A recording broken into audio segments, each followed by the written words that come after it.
How many discounts does USAA Auto Insurance offer? Too many to say here. Multi-vehicle discount, safe driver discount, new vehicle discount, storage discount, legacy. How many discounts will you stack up? Visit USAA.com/auto discounts. Restrictions apply. Introducing the new Volvo XC90 with 7-seat versatility, Google built-in, and advanced safety features for all your precious cargo. The new Volvo XC90, designed for life. Visit volvocars.com/US to learn more. This MailChimp-verific jingle is brought to you by MailChimp. MailChimp, your marketing with AI and more. Advanced automations to connect to your store. MailChimp, your marketing and boost your clicks. Multi-channel campaigns now with SMS. That's lit. MailChimp your marketing today with the #1 AI-powered email marketing and automation platform, Intuit MailChimp. #1 based on publicly available data on competitors' customers. Plans vary. SMS available as add-on. Visit MailChimp.com. With a major selection of the looks your kiddos love, starting at just $4 in the Walmart app, a new school year means a stylish new them. Who knew? Find skater skirts and Crocs that say, I'm casual but cool. Sparkly sneakers that say, it's my classroom, you're just learning in it. And preppy polos that say, I'm the teacher's pet, even if they're mommy's menace at home. Find their favorite styles starting at just $4 in the app. The Walmart you thought you knew is now new.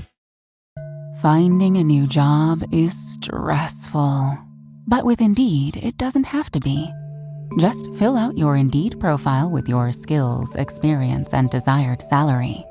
The more you fill out, the better your matches will be. And hearing from hiring managers will be 2 times more likely. Relax. That's your Indeed profile sending opportunities your way. Indeed, the world can work better. You have found yourself at the Reversing Climate Change podcast. I'm Ross Kenyon, I'm the host. Before we get started today, I want to tell you about the sponsors of this episode. I'm so grateful. We have a new one, which is cool, CDR Jobs. Surely if you work in carbon removal or aspire to, you have been on the CDR Jobs website. They are the place to find all of the CDR jobs. No adulteration, no other adjacency. It's carbon removal. So that's the place to look. One of the things that is very cool about being a CDR job posting site is that they get a lot of data on employment in CDR, and they have not slept on their data duties.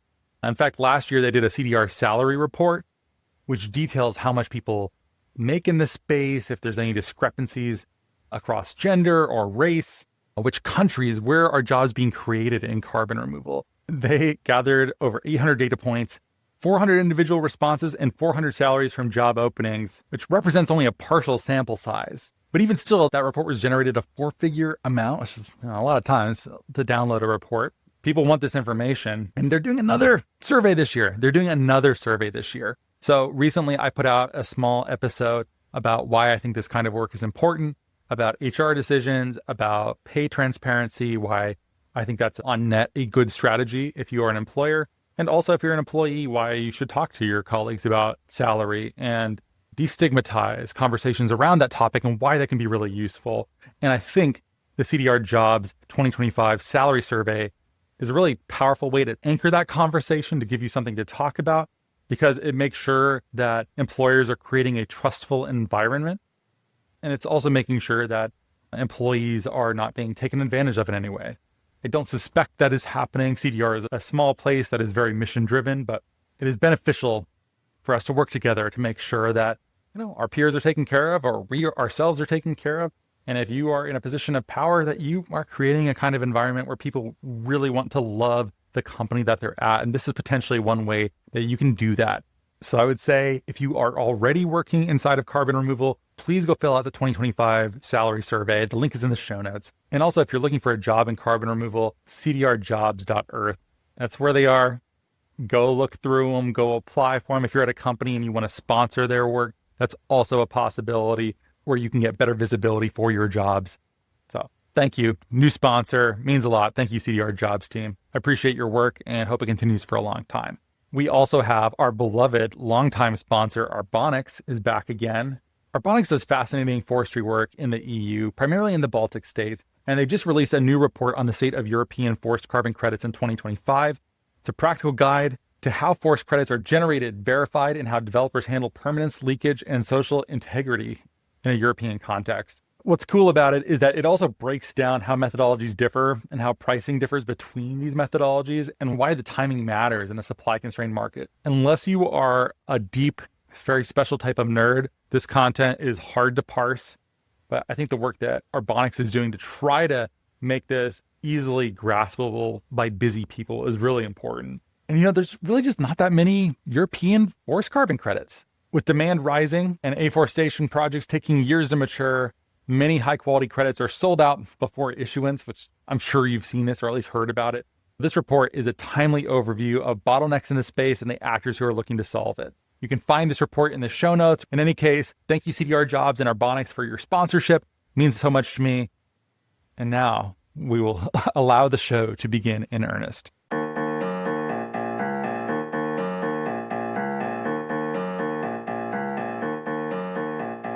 Hey, thanks for listening to the Reversing Climate Change podcast. I'm the host, Ross Kenyon. I sometimes describe myself as a carbon removal obsessive, but I'm all over this place. I just think climate is the most interesting place to spend one's time. I'm going to switch the order of this today. Before I get into the intro of the show and what we're talking about, if you could please do me a favor and give the show a great rating and review on Apple Podcasts and Spotify, or wherever you listen that has a rating or review function, please do so. It is one of those high leverage things you can do that takes you only like 30 seconds, but actually helps the show a lot. Please do that if you at all can. We also have paid subscriptions for $5 a month. It gets rid of the ads that Spotify puts in at the beginning of each show. There's bonus content. There's a small 2-minute question that I have from today's episode that didn't really fit into the rest of the flow, but I still want to preserve it. So there's a bonus episode coming out later this week from this episode.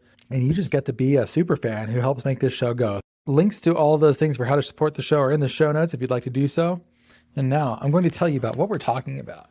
So I don't know if you caught the news about this, but ClimeFi, which refers to itself as the leading portfolio manager for durable carbon removals, they put together some really fascinating deals, and they helped instrument the deal that just took place that was the world's first Article 6.2 international transfer of durable carbon removals. I spoke with Victoria Harvey, who is ClimeFi's CDR Strategy Lead. She's formerly at B0, someone who's really close into engineered carbon removal and evaluating projects like that.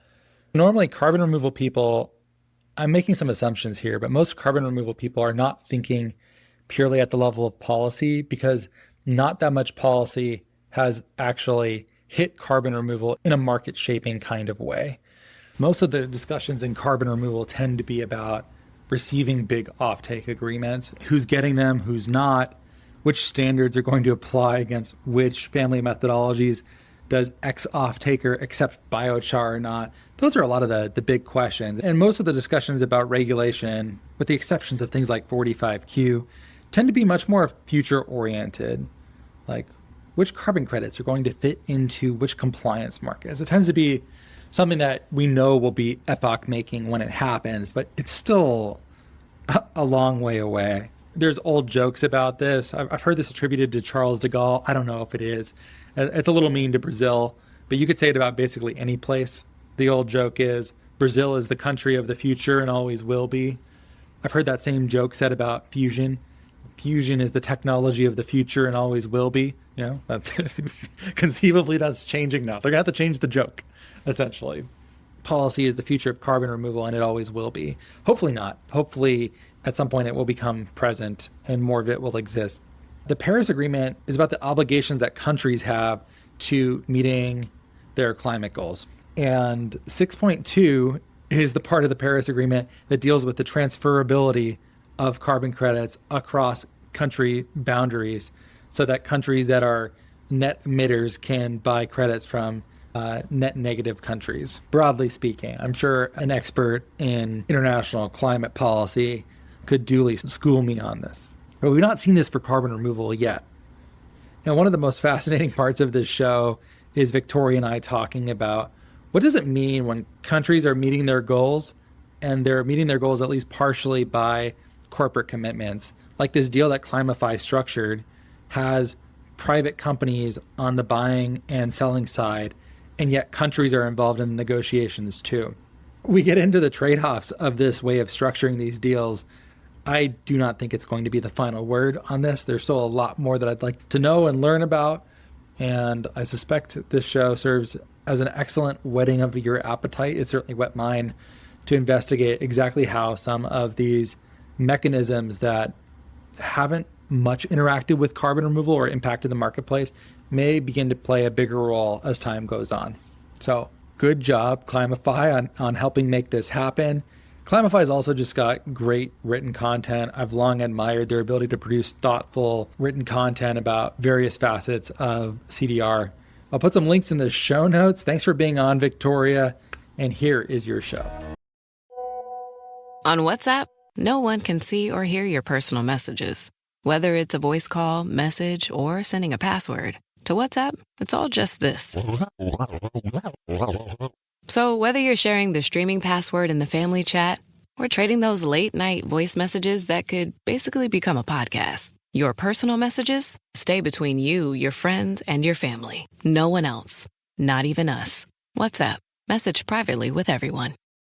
You set the table, put on a playlist, even made the lasagna from scratch.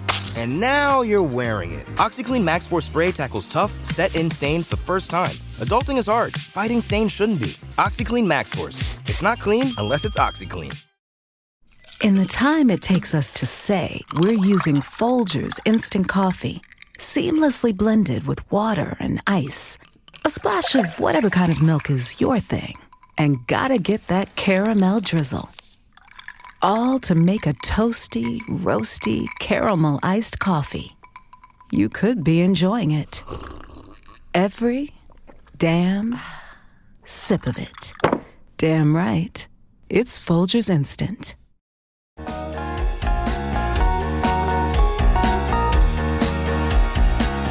Thanks for being here, Victoria. Well, thank you for having me. Excited to be here. I'm happy to have you. I saw the news about ClimeFi like everyone else. I suspect for a number of people in carbon removal, they maybe haven't paid the closest of attention to what Article 6 has to do with carbon removal. I think we feel kind of left out of it overall. To be honest, maybe we've slept on it longer than we need to. Or maybe I'm projecting out of my own psyche. Or maybe both. Could be all of those things at the same time. In any case, though, I wanted to give people a nice freebie to revisit this topic, to understand it as if from scratch.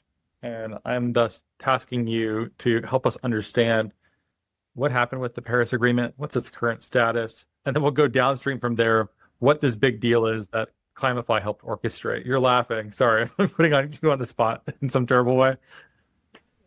More than happy to go into this. I think it was a pretty exciting announcement on our side at ClimeFi, so definitely important to go back to the beginning and what this means and what it means for CDR. So I'm more than happy to do that and hopefully get to a bit of the juicy bit about how more people can get involved with it as well towards the end. So Article 6.2 of the Paris Agreement, and I'm going to caveat this by saying I've been in the CDR space for a long time, that I am by no means the greatest policy expert in the world, but I'm happy to provide as close a look into it as possible. So Article 6 of the Paris Agreement, so obviously the mechanism that allows for international cooperation around each country's nationally determined contribution. So each country's targets to their net zero of some kind. And within that, there's lots of different developing articles. Article 6.2 and 6.4, we certainly hear about the most. I'm also secretly excited for Article 6.8 in the future, but time will tell on that one. But for now, where we are is we have been able, ClimeFi was involved in facilitating and structuring the first Article 6.2 transaction of engineered carbon removal credits between Norway and Switzerland. And what is that? You know, that's the announcement. So Article 6.2 was established in 2021 at COP21, and within Article 6.2, this is the article that allows for bilateral or multilateral agreements between countries for the transfer of emissions reductions or emissions removals credits.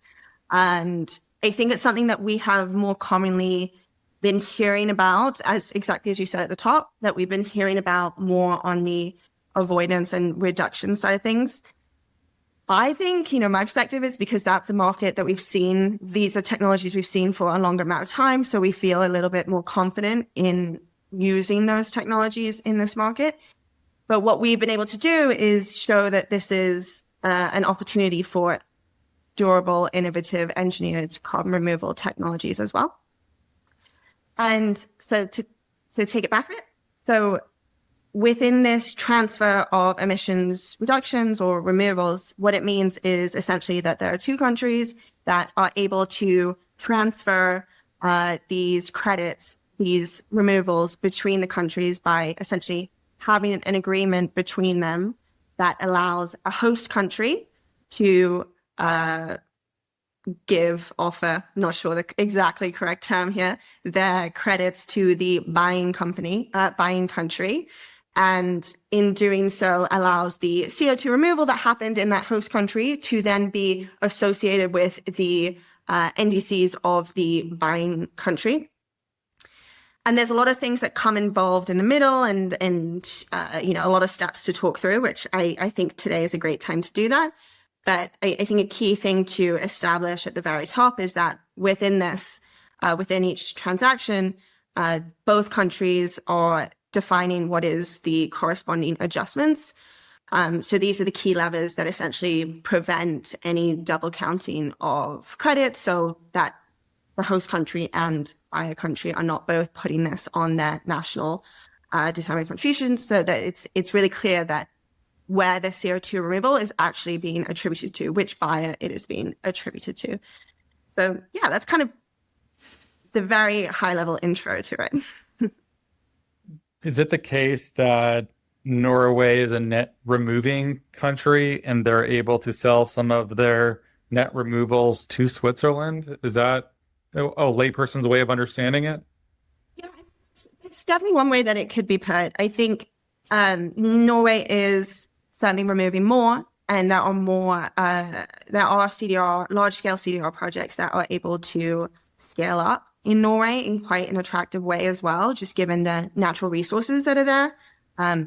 Makes it very appropriate for a lot of sequestration technologies, your direct air capture with carbon storage, your bio CCS technologies, and those that have injection. The project that we looked at was injecting into Northern Lights, one of the largest operational injection sites in Europe. And those resources make it really easy to work with Norway as that host country, if you will. And Switzerland on the other side here, the buying country, it's a smaller country. It doesn't have the same resources, but what it does have is a lot of really motivated actors who want to be the buyers and who want to be helping to build and motivate this market.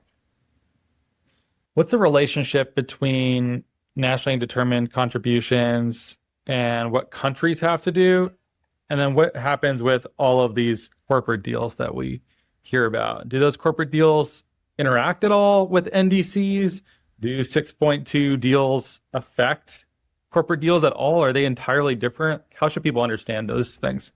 Yeah, so I think an important thing to note here is that there is a real opportunity right now to help clarify some of this confusion with these deals that are taking place. Essentially, these companies are working with government organizations or developing, a clear understanding between the government and these corporate actors. So if we're taking the case of the deal that we just did with the Swiss buyers in Switzerland, and more than happy to go into more detail on the ins and outs of that. But we have this coalition of Swiss buyers who we've brought together who want to help facilitate the first pilot transaction of the Article 6.2 transfer between Switzerland and Norway. In this case, is an interesting use case. These two countries are fairly advanced in their Article 6.2 developments. So we were able to bring this coalition of buyers together, and we're able to as well bring in the Swiss government to come on and recognize this transaction as essentially a transaction that can feed into the nationally determined contribution. So what that means is that we were able to bring together the corporate action and bring together the government to say, yes, if this deal is moved forward, it will feed into our nationally determined contribution. And then it's just important to get that into the contracting and get that into the terms of the agreement. Holy crap. That didn't help at all. So wait, the companies are buying the carbon removal from a Norwegian company, but then also Norway and Switzerland are each claiming accounting credits or debits for their NDCs off of this deal. Is that correct? Yes. So it sounds like corporate purchases are going to be driving the NDC. So it's like private action is determining the public outcomes. Is that the kind of the model for how this works? I think a great parallel to be made here is where we're seeing all the action in engineered CDR right now. We're seeing it in the voluntary carbon market. We're seeing this is where the innovation is happening. This is where the buys are happening. This is where all the momentum is developing. But ultimately, we know that this is going to transfer into, at the large scale, into more compliance markets. And this will be something that is managed at the national scale, the federal scale, depending on your country or jurisdiction. So we have this ability to really help be innovative in the technologies, but also innovative in the transactions that take place. And I am a firm believer that the political environment is rightfully so slow moving, building the standards, building the frameworks, ensuring that there's safeguards in place. But at the same time, they're like picking up all the different innovations and advancements that are taking place in more this private land. So in the same way for these transactions, there's really the ability to see a lot of the innovation and drive come from the corporate side. And hopefully it is a way to really motivate or inform or develop more of this understanding and scale of these transactions in these more compliance and international markets as well. And I think something to really take back here is, this is a pilot transaction, and it's really something that is being learned by all parties, by the corporate side, but also by the governments working in Switzerland and Norway, as how this can develop in the future and how this can be scaled up to support both countries. Is the intention medium or long term for 6.2 to be country to country deals, or will 6.2 transfers essentially always have corporate money where like corporate carbon accounting books are being affected and country level NDCs are being affected simultaneously? Is there an attempt in the future to untangle this? Is this a pilot level thing, or is this always the way it's going to be? I'm gonna give my take and know that there's hundreds of others who have a better understanding of this. This is a podcast. You don't have to be well informed to have an opinion about anything. No, but I like to come with. I'm a scientist and engineer by training. I like to come with facts and figures and be confident 100%. I think that in the short term and honestly the medium term, this is going to be really driven by corporate demand and corporate action. Mm-hmm. And there's a lot of lessons to be learned. I think a lot on the contracting side that we were able to do here. I think that we've learned a lot ourselves on how to set these limitations, how to be agile, how to set the terms, but also create the ability for some flexibility if new certifications arise in, for example, the EU or in other areas that would inform the transaction at play. So that the agility is really going to be something that is the short and medium term, but in the long term, this is something that I do see will be driven. Well, it just has to be. Maybe this is my naivety coming through. It's something that needs to be driven by the national level. We're not going to get there alone through corporate action. It's just not possible. So we need this to motivate government officials, government actors in this space on okay, this is one way to do it. Is this the right way to do it? How can we learn? How can we scale? How can we implement so that we can get to the sector we need? Yeah, it's an interesting design decision because I've seen criticism of if you allow for the carbon accounting books to count for both the corporate layer and the NDC layer for countries, you could end up in some case where multiple people are claiming a negative emission where only one existed. And so like the country of Switzerland and companies within Switzerland who may also operate in lots of other places should not all be claiming the same negative emission on their books. But I can also see this as a very effective public-private partnership where if you just had a direct purchase from a government to another government, that represents a net outflow of taxpayer funds to a foreign government for a mark on a carbon accounting ledger. Pretty bad value, I would say, overall for the taxpayers. Be like, cool, that was a lot of money that went somewhere else. And we just have we get to feel kind of good about it. So I can see that being politically very unpopular. Having private subsidy into a public NDC like this might de-risk climate action, although it will also cause its own problems because how couldn't it? Because that's just everything in the world. It has a consequence to it. Feel free to tear me to shreds, by the way. I don't know to what degree this is true or not. I think the de-risking element is huge and it's, extremely important. I think right now with removals as well, we're predominantly, the majority of the time dealing with ex-ante future projects. We're dealing with projects that haven't been developed. We're dealing with projects where they might not have the partners they need. They might not have the logistics they need. This is a risky business. And an interesting thing that we found at ClimeFi is of our portfolio, over 40% of the projects we're currently transacting with are delayed to some extent. So 40%? 40%. Wow. Interesting.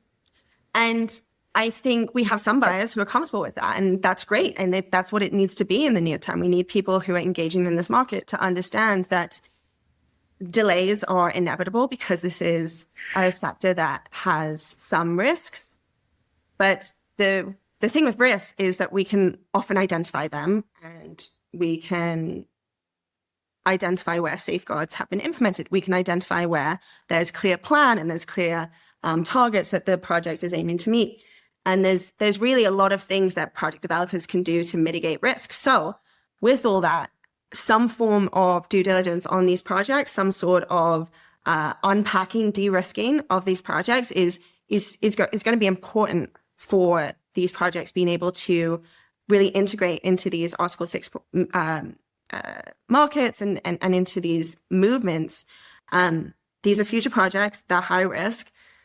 Unpacking the risk is important, and there will be some level of delay, and some actors are going to be mad, and some are not going to understand why all this money is going somewhere that, and it's not seeing an outcome straight away. But given the gravity of really what you and I get to work in every day in the CDR world, it really feels like an important step in seeing things work properly, learning from it, developing it, improving it, and implementing it again. So I don't think you're wrong, but I don't see it as necessarily that concerning right now when there just are a lot of things to learn and a lot of things to improve. Yeah, that makes sense. Although one counterpoint there, I did a show with Peter Miner from Absolute Climate recently, and we were talking about how essentially any sort of rule structure that is set up will agglomerate vested interests around it because they built businesses around the presumption that those stable rules will persist. Even if they're bad rules, they might just be there because people do not want them to change. So that puts the pressure on not merely to be scrappy, move fast, and break things, but actually getting things really right, really early might be important. I have a follow-up on that, but you probably the bait is too good. Like you have to respond. It's true. I mean, that's the world we live in. It'd be great if we get it perfect at the beginning. We should strive for that. But if we can get it as close to possible as well and let the people who are running it understand that there has to be some flexibility for changes, not drastic changes because we made huge mistakes, but changes of, okay, this term was not the right one to use. We need to reframe it to this. And I think with a lot of this contracting stuff as well, there's the ability to define that in the early stage of this is something that we have to monitor over time. In 6 months' time, if it's not at this stage or this hasn't been done, we have to better define this term or something like that. Like that is something that can be done if you're monitoring these projects as they go forward. So I think it's a trade-off, but we can't just say it's one and done. We have to monitor it as it develops, and then that way it doesn't escalate into ways that make us a bad story of VCM, 1.2, 2.0, whatever you want to call it. Well, as someone who identifies as an engineer, is that evolutionary, incomplete, by definition, way of behaving difficult for your brain? No. No, you like it that way? I like it that way because as an engineer, you've got to build new things and you've got to reverse engineer things and you've got to take them down to the beginning and build them back up again and build them better. So that's something that I feel like I can be comfortable with. Okay. That's cool. I feel like engineers are maybe attracted to fewer open system problems, but maybe I'm working off of a stereotype. Maybe. I'm definitely not opposed to them. I think maybe it was the dive into climate engineering at an early stage and realizing it's crazy and exciting and a real opportunity, and there's no easy way forward. Okay, fair enough. Regarding 6.2, one of the old fights about it, I'm pretty sure they fixed it at this point, but there was an accounting issue where countries like Brazil that were net removing from forestry were wanting to sell forestry credits, but also not deduct the carbon off of the carbon accounting balance sheet. So they would still remain a carbon negative country, even though they were selling real interest in the carbon negativity. Was that ever fixed? Do you know? Don't know, but that's very clearly a problem. So I'm hoping so. I feel like the corresponding adjustments came in to mitigate that problem. Exactly. Again, this is something that we see in the voluntary market with some people who sell products that then get to claim that they're carbon neutral when they're not because they haven't sold the credits into it. So it's a problem we've seen in the VCM space, and we're able to mitigate that with clear reporting on registries and better, tagging of credits and where they go on that side of things. So in the same way with 6.2, the corresponding adjustments have come in as a mechanism that allows the host country, one that is creating the carbon removal, to subtract the CO2 from their national ledger, and then the buying company is able to add it to their ledger. So what this all comes down to is just transparency by both countries and them clearly working with the supplier on the host side to make it really clear, working as well with the registry partner, whoever the supplier is working with, to be really transparent and really clear about all of that. So I'm hoping that problem's been fixed, and that otherwise we got some problems ahead. Why now? Is there some sort of deadline coming up for getting these deals done? Is it just it finally materialized? Why is this happening right now? Yeah, for us, we are a European company and we've got a big base in Zurich and in Paris as well. But with that being in Zurich and being in Switzerland, we are able to work with a lot of buying actors who have been interested in this for a while and have been really been having all the kernels, of this is something that we want to do. It makes sense for us as Switzerland. We need to work with a country where we already have bilateral agreements in place. Norway is a clear option for that with what's already been laid down. So the kernels have all been pre-popping in different places. And I think it made a lot of sense to bring these different actors who have interest but aren't able to go the whole way alone, or, have some hesitancy to engage in the first mission alone, to bring them together in this coalition of buyers, which we did. So by bringing all these actors together, it's another way to de-risk it. It's more support coming together for this transaction. And it's something then that allows the the buying country, Switzerland in this case, to really approve it as like, these are Swiss buyers, we're the Swiss company, the Swiss government even. This is something we really want to recognize as a real opportunity for us as a country. So that was all happening with the buyers and the government. And I think for us, just being that facilitator and being someone that can provide the due diligence against, a framework that we feel really strongly about in unpacking these risks from carbon to delivery to beyond carbon. And then as well, being someone who has done a lot of contracting for CDR purchases, it really felt like this was an innovative opportunity for us to be able to get more informed by what was happening at this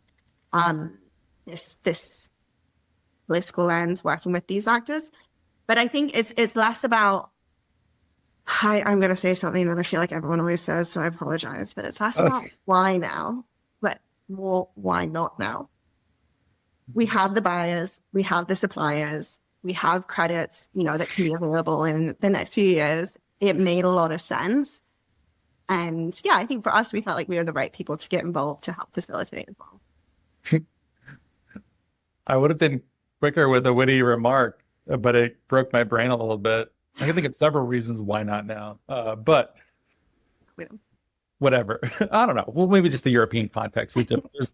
There's so much policy activity happening in Europe right now. And I was also just reflecting a little bit on how direct procurement may affect the marketplace over there too, and how that interacts with NDCs too. So direct procurement happening in Germany. That's an interesting case where German taxpayers pay directly for NDCs for something that in Switzerland they had corporate subsidy for. But maybe in Germany it's seen just as an internal subsidy for their carbon removal industry, and maybe it's worth it for economic development reasons more so than just meeting their Article 6 obligations. I'm also just thinking about all of the cap and trade markets that are getting set up right now in places like Vietnam and China, and of course, Japan's GX League coming online. I'm wondering if that's going to see more of these types of country level deals taking place. It's not just going to be everyone in carbon removal thinks of Frontier and Microsoft and Google and things like that. 5 years from now, are we going to be seeing that countries are tending to be involved in these deals? I mean, alternatively, we're heading into a trade war environment where maybe there's less international trade and people are like much more protective of exporting their carbon removals. I could see that happening as well. What's your sense on momentum in geopolitics? No small questions here. Sorry, Victoria. Good luck.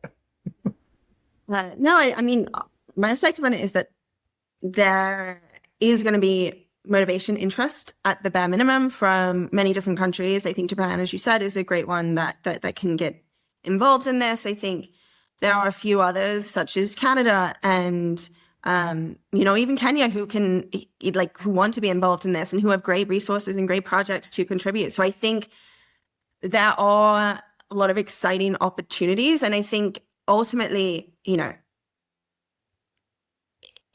there is a lot of complexities around this discussion, as can be seen in this very confusing conversation that we're having. But now that we've done it, I think that it actually makes it a lot easier. I think we now have a framework for how we can do this, and we now have learnings from the first time. And I think with each, as I've already said this, but with each time it gets easier. And I think that the hurdle is getting actors interested, and Microsoft and Frontier won't be there forever, but we're increasingly understanding that this is going to be a necessary part of our future to some degree, and the motivation will not always be there from government. Administrations and politics aren't there for forever, but some of the risks that we're seeing are. So I think that if we're able to withstand elections and we're able to get past all of that, I do think this motivation is going to be there. And I think it's important just to reflect and say, it might seem more scary than it is, but this is very similar to a lot of what we've seen in the VCM around CDRs for recent years. And it's just a bit further, a bit more that needs to be recognized at the national level. And if you're working with the right actors and you have the right connections to these government officials, there's really a path to be trodden, and it can be implemented relatively quickly and carefully at the same time. What are you seeing from where you sit that someone working in CDR might not know about? Interesting question. Well, I think something, I joined ClimeFi in October, and I've been in the space for a long time as a researcher and risk analyst. So been a lot of looking at project documents and unpacking the risks at the on the ground. And coming here, the most interesting thing to me is understanding really a lot of the commercial opportunities, I'm going to call them, the contractual opportunities for buyers with CDRs. buyers engaging today can still really be fast movers, can be, there's a lot to be built. There's a lot of opportunity ahead.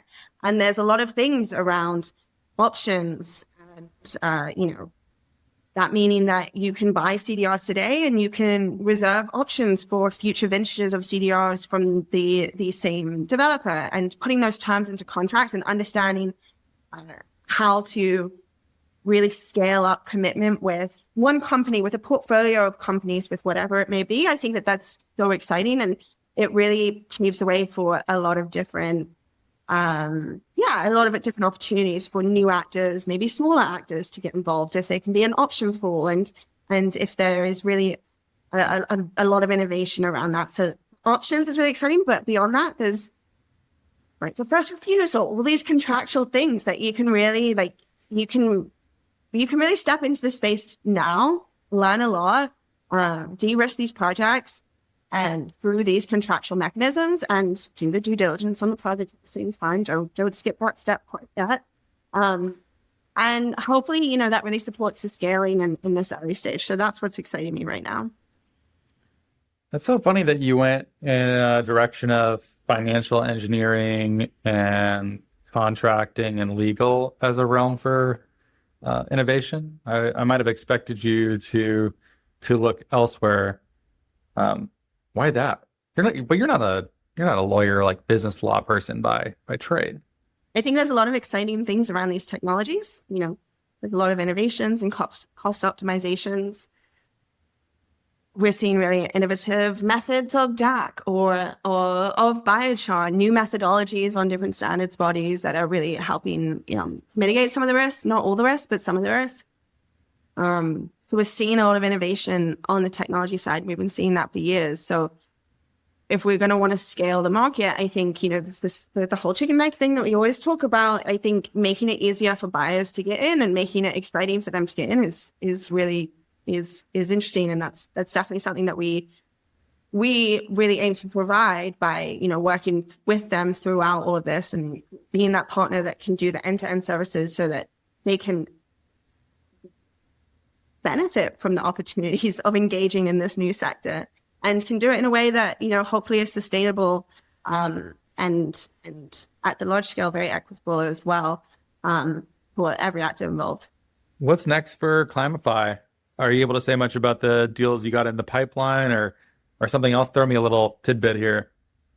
Yeah, so we are currently running, or in the later stages of running, an RFP, a request for proposal, for 2 CDR buyers. So these are large-scale offtakes for portfolios of projects across durable CDR pathways. So that will be an exciting announcement later this year, once it's all announced and, gone through the due diligence and the contracting and all that fun stuff.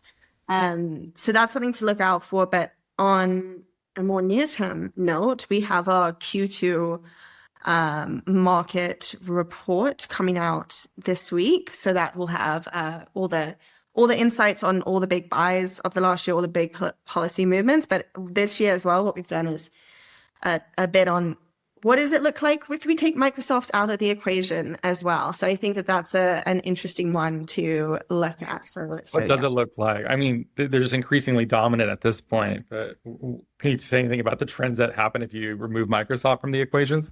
Yeah, I mean, it's still a positive sign in terms of what engagements look like for the quarter. So I think that's the key takeaway. I think it's not just one actor, there are other actors, and it's across pathways as well. It's not just in one area. So we're still seeing the portfolio develop, which is all good signs. My default lately has been much more pessimistic than I used to be. Am I wrong? Can you talk me into optimism? Okay. Yes. I'm way too optimistic sometimes to a default. Okay. I'll meet you in the middle, try and get a little bit closer. Okay. What to be optimistic about? Not only do we have Article 6.2 deals now happening and really this motivation on the international market, we have new buyers entering the space. I think a number of new large-scale deals that happened in the last quarter, new companies coming through, wild assets being one, and more developments happening with projects, big innovative projects such as Deep Sky in Canada moving forward and getting to that end state of construction. Registries having first of a kind issuance under new methodologies. I mean, that to me keeps me going. It's exciting to see. I think more people trying these methodologies and seeing where to learn. I think that that's really exciting. So ways to be optimistic is that the policy is moving forward, the projects are scaling, issuance and retirement is happening, new buyers are coming in. I think we're building a market and we're building the foundations right now. And I think that that's really exciting. But again, that's overly optimistic on my side, potentially. Is solar radiation management coming? Well, I think it's going to have to. I think it's going to have to at this stage. We can't ignore it. I think, I'm sitting in the UK. My colleagues are in Europe. We just had an intense heat wave. We've got another one coming this week. That is not something to be optimistic about. But I think that let's see what happens. I don't think it's happening this decade, but we know that there's some great people working on it and doing some exciting research. So again, safeguards are in place. They're doing it in the right way. They're having community engagement. They're having that sort of development. I think it's done right. Why not?